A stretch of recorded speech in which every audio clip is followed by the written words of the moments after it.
Assalamualaikum warahmatullahi wabarakatuh. Kembali lagi bersama saya Asna di channel YouTube Wikon Indonesia. Di video kali ini saya akan memberikan tutorial cara komunikasi HMI Wikon PI3070IG dengan PLC Ocil Nano versi 5. Jadi di sini saya telah menyiapkan PLC dan HMI-nya. Kemudian di tengah ini kita membutuhkan konverter TTL to RS485 atau TTL to Modbus RVU gitu ya. Karena apa? Karena untuk versi Ocil PLC Nano versi 5 ini belum support untuk Modbus RTU. Jadi dia komunikasinya itu menggunakan, atau yang ada di sini tuh TTL. Kemudian kita harus konversi dulu atau mentranslate datanya dari TTL itu ke Modbus gitu. Jadi agar bisa dibaca di HMI gitu. Jadi di sini sebentar ya. Pada pin PLC Ocil ini itu udah ada keterangannya juga gitu. Di sini plus 5 volt, kemudian ground, RX sama TX gitu. Nah, kemudian untuk pin-pinnya ini kita sambungkan ke konverter TTL to RS485 ini. Jadi saya menggunakan TTL seperti ini. Jadi sangat persis bentuknya kayak ini. Kemudian ada pin-pinnya kayak ini. Jadi tinggal sambungin aja 5 volt ke 5 volt, GND juga sama, RX juga sama, TX juga sama. Jadi nggak perlu dibalik. Kemudian pada sisi HM-nya itu ntar ada A sama B atau Modbus pinnya gitu. Di sini yang A plus itu menuju ke DB9 female di pin 1, kemudian yang B-nya itu ke pin 6 gitu ya. Jadi ini menggunakan soket DB9 female, jadi yang perempuan gitu. Kemudian baru ntar masuk di belakang port COM1 si Wikon HM-nya gitu. Oke, jadi untuk Wikon HM itu dia sudah support device Modbus, jadi kayak gini. Jadi asal semua device Modbus, contohnya kayak power meter, kemudian temperatur, humidity gitu yang support atau komunikasinya itu Modbus, itu bisa juga dibaca oleh HMI Wikon ini gitu. Jadi ntar tinggal sesuaiin untuk baud rate-nya, parity dan bitnya, kemudian sama alamat yang ada pada sensor tersebut gitu. Jadi bisa ditampilin di HMI Wikon ini. Oke, kemudian di bawah ini adalah untuk address Modbus dari PLC Ocil di sini. Oke, jadi dari relay, binary, kemudian ada switch, analog, integer, dan outputnya itu. Ini output Ocil itu dia namanya relay R1 sampai R128, binary itu coil internal register, kemudian switch ini untuk inputnya, A ini untuk analog, kemudian integer itu buat data word gitu. Oke, kemudian kita lanjut ke programnya ya. Jadi di sini seperti biasa kita bisa buka di DOS-Wikon. Oke, DOS-Wikon kayak gini nulisnya, doswikon.com gitu.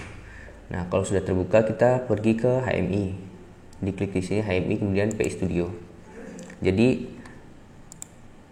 bagi yang belum tahu, ini tuh adalah web dari Wikon gitu ya. Jadi web manualnya atau instruksi manual dari Wikon. Jadi di sini sudah komplit semua untuk manualnya atau petunjuk-petunjuknya untuk HMI, PLC, VBox dan servo dan lain-lain.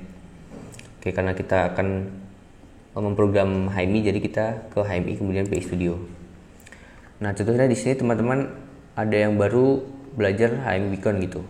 Kita bisa pilih yang pertama ini, yang nomor 1 ini, getting start. Nah, kemudian di sini ada spesifikasinya untuk laptopnya gitu ya. Kemudian di sini ada download link, ini untuk softwarenya.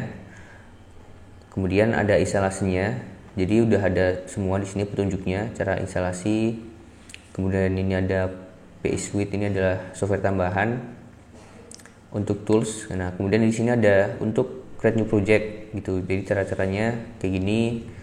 Ada juga pilih di sini new project. Nah, ini adalah konfigurasinya. Contohnya mau ke dari HMI Wikon ke PLC Wikon. Nah, di sini untuk add screen. Jadi nambahin screen. Nah, di sini tuh udah komplit semua. Jadi ada semua di sini. Nah, kemudian yang kedua tentunya di sini sumber menu. Sebenarnya belum tahu nih ini gunanya buat apa gitu. Jadi di sini udah komplit semua. Tuh, jadi mungkin teman-teman kalau mau lebih lanjut bisa dibuka sendiri. Jadi di sini gratis semuanya. Tinggal buka aja .vicon gitu. Oke, kemudian kita lanjut. Jadi karena kita akan memprogram HMI menggunakan protokol Modbus, itu sebenarnya ada juga di sini contoh programnya gitu ya. Nah, klik demo, kemudian communication yang nomor 4 ini. Oke, kemudian bisa pilih juga di sebelah kanan ini Modbus RTU, diklik. Nah, di sini udah ada contoh this demo show PI HMI communication with Modbus RTU. Jadi tinggal download link. Nah, di sini akan muncul ini adalah program, ini adalah file yang di dalamnya itu program contohnya HMI sebagai slave. Kemudian di sini juga HMI sebagai master. Nah, ini adalah panduannya, ada PDF-nya juga gitu. Jadi tinggal download aja di sini, download gitu. Nah, oke. Mungkin ini adalah contoh dari kayak contoh programnya. Jadi saya nggak akan menggunakan dari sini, jadi saya telah buat juga. Sebentar. Nanti untuk file projectnya ini saya akan bagikan di link video. Oke, saya buka terlebih dahulu. Oke, jadi file projectnya sudah terbuka di sini. Nah, ini adalah file project yang sebenarnya itu berasal dari sini. Jadi saya tadinya download di sini, download contohnya. Kemudian saya edit untuk komunikasi ke, atau udah disesuaikan untuk PLC Ocil gitu. Jadinya nanti kalau sambil program nanti kepanjangan gitu ya. Nah, di sini saya telah membuat contohnya. Jadi saya akan menghidupkan 4 buah output menggunakan coil internalnya si PLC Ocil, dan ada contoh juga untuk membaca data word gitu ya. Jadi yang ini kan baca coil, alamat coil, yang ini alamat word gitu. Jadi saya menggunakan equivalent dan timer on. Oke, selanjutnya di sini kita compile. Oke, tunggu sebentar sampai compile selesai.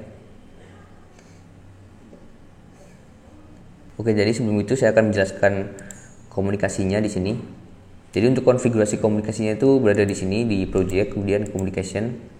Nah, ini adalah parameter komunikasinya gitu. Jadi saya akan men-setting ini COM1-nya itu sebagai RS485.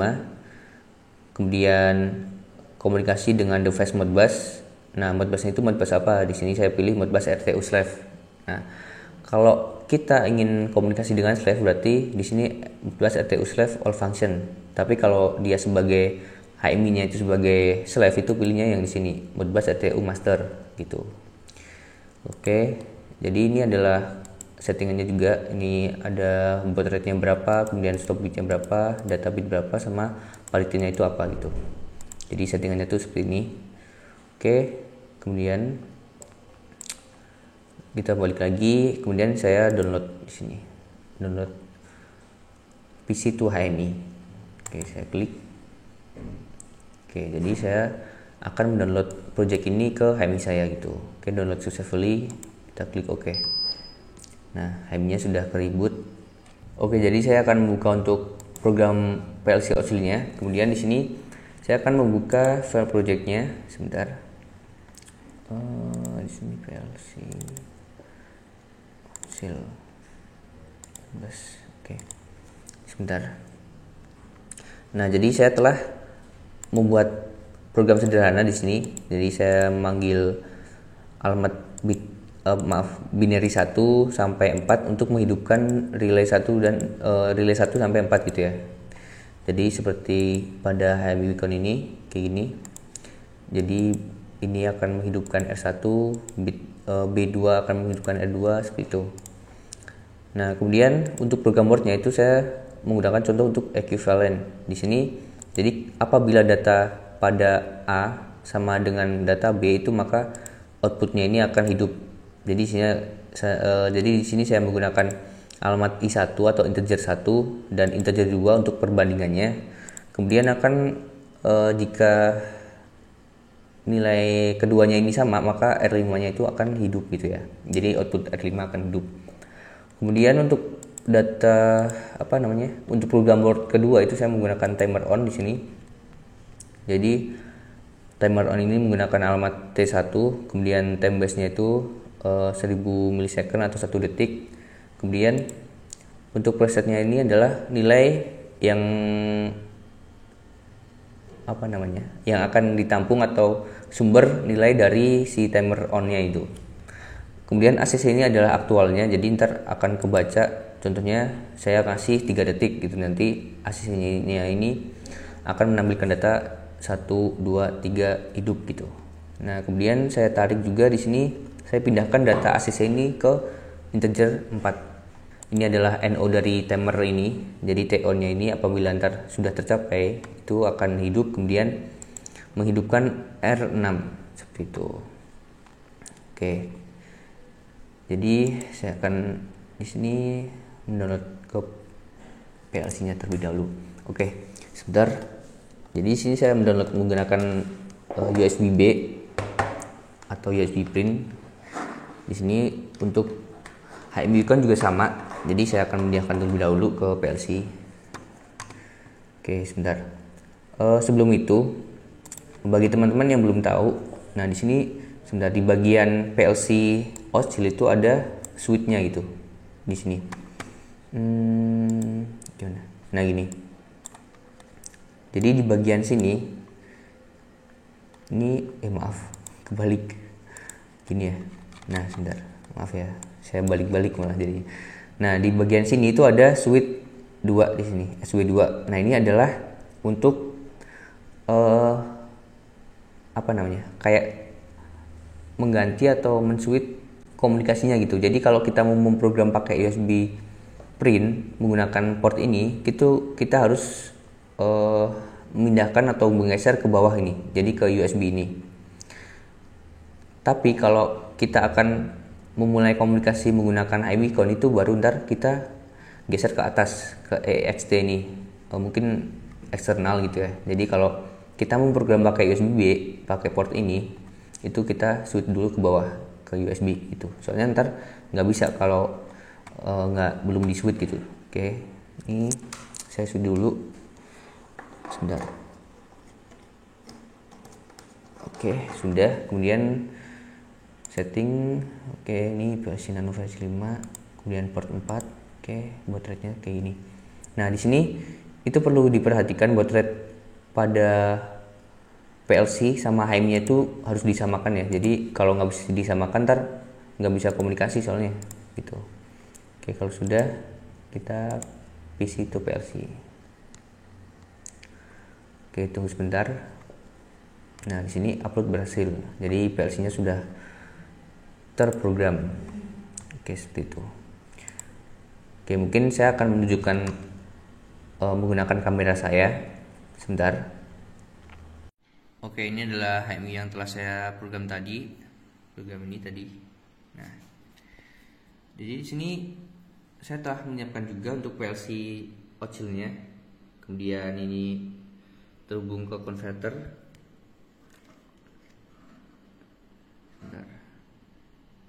Nah, ini RS485 to TTL.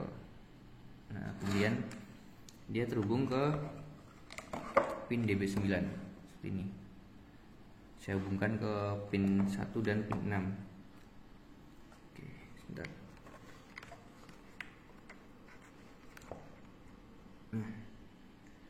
Kemudian kita akan coba di sini menghidupkan B1. Oke, R1 hidup. Nah, di sini kelihatan ya, ini adalah R1. Pertama ini adalah R1.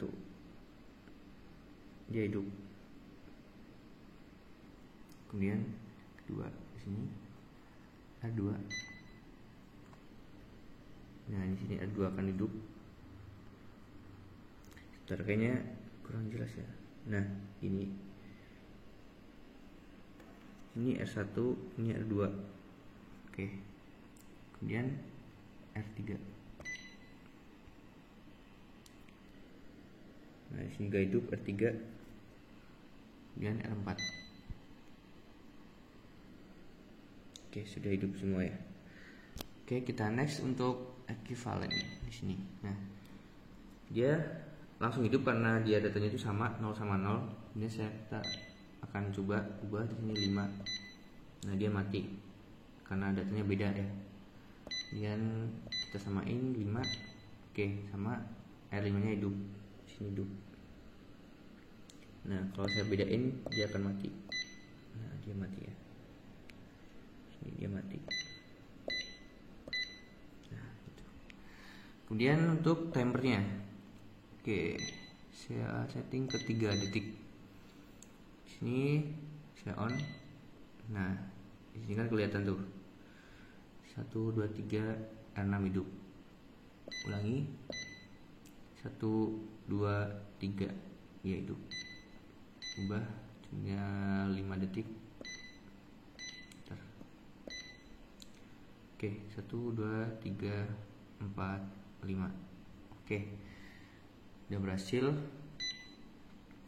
Nah, kemudian di sini ini adalah HMI IoT dari Wacom gitu ya. Jadi dia sudah support IoT. Jadi dia juga bisa untuk LAN monitoring. Kita bisa upload atau kita buka di SCADA. Gini. Kita buka ASEAN.VNet.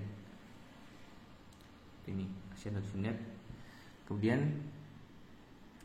kita bisa monitoring atau tambahkan di sini di akun VNet kita. Atau kalau lebih mudah, kita bisa ketikin IP wifi-nya nih. Nih, coba saya ketikkan di sini ya.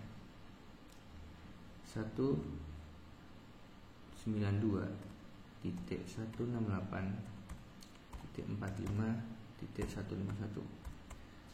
Nah, ini disesuaikan pada IP wifi yang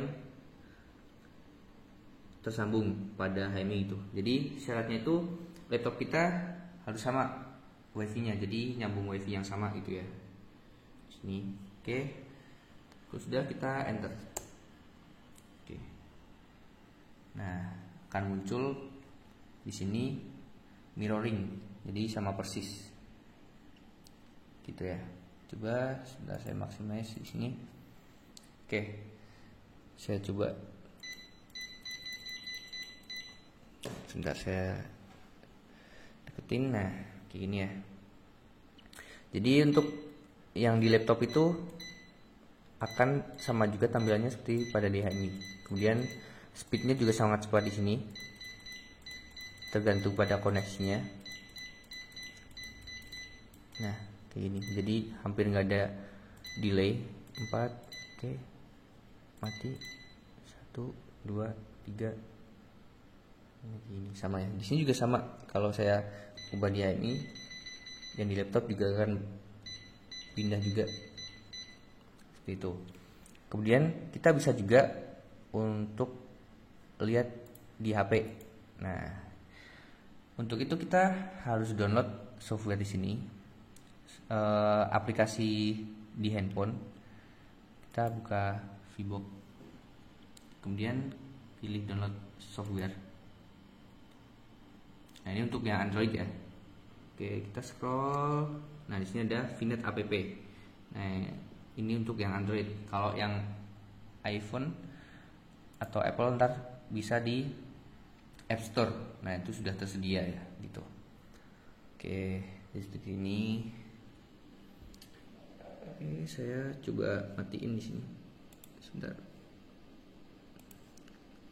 On off. Gitu. Oke, jadi seperti itu untuk contoh konfigurasi komunikasi HMI Wacom dengan PLC Ocil Nano versi 5. Oke, mungkin cukup sekian video dari saya, kurang lebihnya mohon maaf. Apabila ada yang mau ditanyakan bisa tanyakan langsung di kolom komentar. Wabillahi taufiq wal hidayah. Wassalamualaikum warahmatullahi wabarakatuh. Sampai berjumpa lagi di video selanjutnya.